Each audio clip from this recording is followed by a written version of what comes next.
महाराज दशरथ जी को जब संतान प्राप्ति नहीं हो रही थी तब वो बड़े दुखी रहते थे, पर ऐसे समय में उनको एक ही बात से हौसला मिलता था जो कभी उन्हें आशाहीन नहीं होने देता था, और वह था श्रवण के पिता का श्राप। दशरथ जी जब दुखी होते थे तो उन्हें श्रवण के पिता का दिया श्राप याद आ जाता था। श्रवण के पिता ने ये श्राप दिया था कि जैसे मैं पुत्र वियोग में तड़प तड़प के मर रहा हूँ, वैसे ही तू भी पुत्र वियोग में तड़प तड़प कर मरेगा। दशरथ जी को पता था कि ये श्राप अवश्य ही फलीभूत होगा, और इसका मतलब है कि मुझे इस जन्म में जरूर पुत्र प्राप्त होगा और मैं उसके वियोग में तभी तड़प के मरूंगा। यानी यह श्राप दशरथ जी के लिए संतान प्राप्ति का सौभाग्य लेकर आया। ऐसे ही एक घटना सुग्रीव के साथ भी हुई। वाल्मीकि रामायण में वर्णन है कि सुग्रीव जब माता सीता की खोज में वानर वीरों को पृथ्वी की अलग अलग दिशाओं में भेज रहे थे, उसके साथ साथ उन्हें ये भी बता रहे थे कि किस दिशा में तुम्हें कौन सा स्थान या देश मिलेगा और किस दिशा में तुम्हें जाना चाहिए या नहीं जाना चाहिए। प्रभु श्री राम सुग्रीव का ये भौगोलिक ज्ञान देखकर हतप्रभ थे। उन्होंने सुग्रीव से पूछा कि सुग्रीव, तुमको ये सब कैसे पता चला? सुग्रीव ने उनसे कहा कि प्रभु, मैं बाली के भय से जब मारा मारा फिर रहा था तब पूरी पृथ्वी पर कहीं शरण नहीं मिली, और इस चक्कर में मैंने पूरी पृथ्वी छान मारी और इसी दौरान मुझे सारे भूगोल का ज्ञान हो गया। अब अगर सुग्रीव पर यह संकट न आया होता तो उन्हें भूगोल का ज्ञान नहीं होता और माता जानकी को खोजना कितना कठिन हो जाता। इसीलिए किसी ने बड़ा ही सुंदर वाक्य कहा है, अनुकूलता भोजन है, प्रतिकूलता विटामिन है और चुनौतियाँ वरदान हैं, और जो उनके अनुसार व्यवहार करे वही पुरुषार्थी है। ईश्वर की तरफ से मिलने वाला हर एक पुष्प अगर वरदान है तो हर एक कांटे को भी वरदान ही समझें।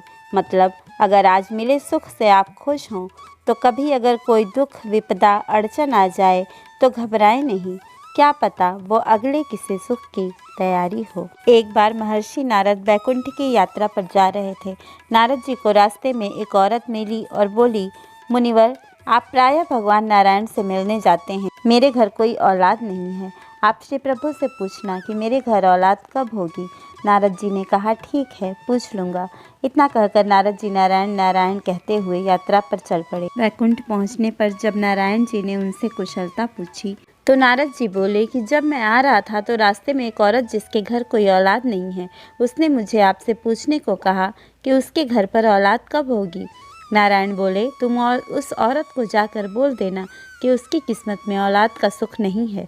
नारद जी जब वापस लौट रहे थे तो वह औरत बड़ी बेसब्री से नारद जी का इंतज़ार कर रही थी। औरत ने नारद जी से पूछा कि प्रभु, नारायण ने क्या जवाब दिया।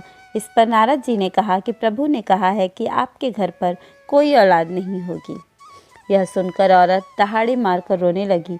नारद जी भी चलते बने। कुछ समय बीत गया। गांव में एक संत मधुकरी के लिए आए और उस संत ने उसी औरत के घर के पास ही यह आवाज़ लगाई। संत की आवाज़ सुनकर वो बांझ औरत मधुकरी के लिए भोजन ले आई। दान पाकर संत ने उसे पुत्रवती होने का आशीर्वाद दिया और जैसा उस संत ने कहा था वैसा ही हुआ। उस औरत के घर एक बेटा पैदा हुआ। उस औरत ने बेटे की खुशी में गरीबों में खाना बांटा और ढोल बजवाए। कुछ वर्षों बाद जब नारद जी पुनः वहाँ से गुजरे तो वह औरत कहने लगी, क्यों नारद जी, आप तो हर समय नारायण नारायण करते रहते हैं। आपने तो कहा था कि मेरे घर औलाद ही नहीं होगी। यह देखो मेरा राजकुमार बेटा। फिर उस औरत ने उस संत के बारे में बताया। नारद जी को इस बात का जवाब चाहिए था कि यह कैसे हो गया। वह जल्दी जल्दी नारायण धाम की ओर गए और प्रभु से ये बात कही कि आपने तो कहा था कि उस औरत की औलाद नहीं होगी।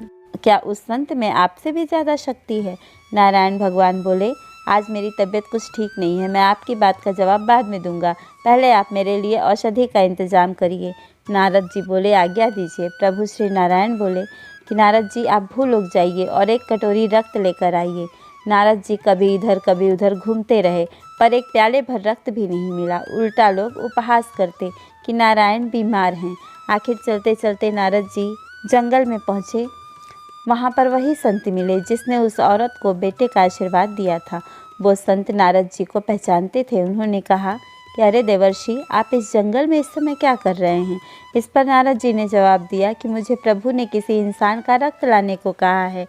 यह सुनकर संत खड़े हो गए और बोले कि प्रभु ने किसी इंसान का रक्त मांगा है। उसने कहा, आपके पास कोई छुरी या चाकू है? नारद जी ने कहा कि वह तो मैं साथ में लेकर घूम रहा हूँ। तुरंत उस संत ने अपने शरीर से एक प्याला रक्त दे दिया। नारद जी वह रक्त लेकर नारायण जी के पास पहुँचे और कहा कि आपके लिए मैं औषधि ले आया हूँ। नारायण ने कहा कि यही आपके सवाल का जवाब भी है। जिस संत ने मेरे लिए एक प्याला रक्त मांगने पर अपने शरीर से इतना रक्त भेजकर मुझे अपना ऋणी बना लिया है, जो मुझसे इतना प्रेम करता हो, क्या उस संत के आशीर्वाद देने पर मैं किसी को बेटा भी नहीं दे सकता? उस बांझ औरत के लिए दुआ आप भी तो कर सकते थे, पर आपने ऐसा नहीं किया। रक्त तो आपके शरीर में भी था, पर आपने नहीं दिया। मनुष्य का भाग्य केवल प्रारब्ध से निर्मित नहीं होता, अपितु सद्कर्म और आशीर्वाद से भी प्रभावित होता है।